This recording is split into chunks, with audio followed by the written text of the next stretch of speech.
Magandang hapon mga katrabaho. Ang init talaga. Grabe. Shout out kay Kabuyit. Ako sipag maglinis eh. Diba, talagang nalinis na namin ng ayos. Binabakyum na ni boss. Mahirap basahin eh. Naglalamutak. Kaya dry kami. Dry maglinis.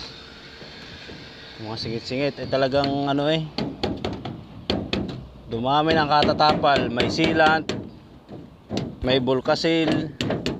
Sari-sari na ano hapon. Ano mga nakalagay diyan? Oh. Epoxy. May waterproofing pa.